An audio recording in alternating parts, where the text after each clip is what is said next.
My name is Chip Dizard, and I am a teacher, and I'm talking about why we don't need another black male African-American teacher. I know that got a lot of people with the title, but let's get it started.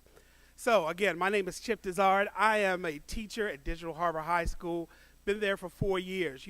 I didn't take the traditional route. And, I took a long route. I remember I was sitting in my office. I worked at the district office, North Avenue, as they call it, or central office. And I was in there with my boss, and she gave me a letter. I still have the letter until this day. And it said, you know what? You're no longer needed as of June 30th. So I took the long route, and I asked around. I said, hey, any positions? So what I did, I became a teacher.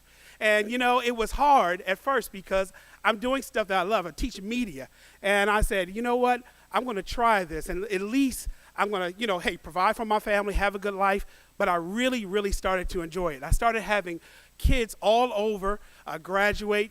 Two of my kids here, one on the left is Alexis, and one is Jen. She's going to Loyola. They're both media students. They're great, great kids. And what I found out about kids in general is that we did fun projects. So this is one of the projects we did. It's a Photoshop project where we cloned each other, and we cloned themselves. We used a clone stamp tool in Photoshop. So I'm showing them how to do real world projects, fun stuff, and learn. As a teacher, you have to listen a lot more than you talk. And I've learned that even having those long 7 to 8 week breaks, my voice, I even lose my voice. So I have to use my teacher voice when I come back. And I'm listening to kids' problems. I'm listening to kids' issues all of the time. Now, if you ever seen this lady named Rita Pearson, she has a TED Talk that's phenomenal. And she really says every child deserves a champion. An adult will never give up on them who understands the power of connection and insists they will become the best possibly can be. Now, here's a challenge for everybody tonight. Ask two people around you, think about this. Do you have any male, African-American male educators, K-12, in your years? I had to think. I really didn't have anybody. There's a study you've done that said black males are largely underrepresented in classrooms. 2%.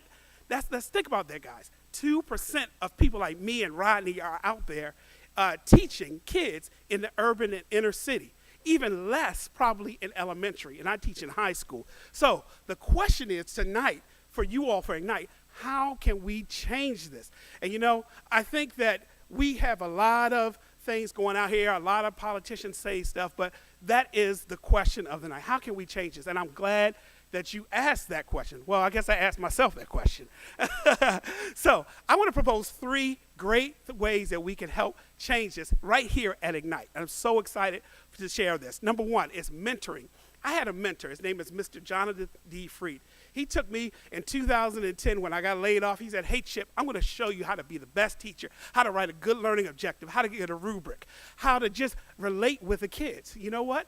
And he's from central Pennsylvania in the inner city. And he did such a great job. Number 2, recruiting. We have to recruit better teachers. And we have to recruit African Americans. If it's at Coppin, if it's at Morgan, if it's at historically black universities and colleges, we have to make sure to tell young men of color that teaching is an honorable profession. And then supporting. We have to support them. I need your support, no matter where you are. I need you to come to my classroom, like my friend Brian, who's a photographer, who comes speaks to my class. I need people who are in video and media production to support. There's a quote by Martin Luther King that says, the function of education is to teach one to think intensively and to think critically. Intelligence plus character, that is the goal of education. And to me, it's all about character. This is a picture of me. I really, really love my students. And one thing about this is that I'm going to talk about 3 special students today and what they're doing. The first student, he's here actually today, and he's actually filming. If you turn around to your left, we call him Frankie. His name is Frankie Baby. He's one of my favorite students. Hey, Frankie, what's up, homie?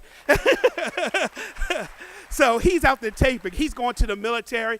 He right now is in the foster care system, but he has a great, great heart. He's going to do big, big things. A second student, her name is Ebony Ngoy. She did a documentary called The Paradise That Wasn't. She's in my 12th grade media class. I don't know if she's here tonight, but if she is, give her a round of applause. She's a phenomenal, phenomenal student. Is going to do great things in the city of Baltimore. The third group of students, I don't know if they're here or not, Makia and Amani, they're learning media production. They love it. They love to interview. They love to challenge. They love to question. And by the end of the year, they'll be making their own documentary. So I'm so proud of my kids. And you know, the mediocre teacher tells, the good teacher explains, the superior teacher demonstrates, and the great teachers inspire. Hey, I don't want another African American male teacher. I want a teacher that's African American that can inspire. God bless.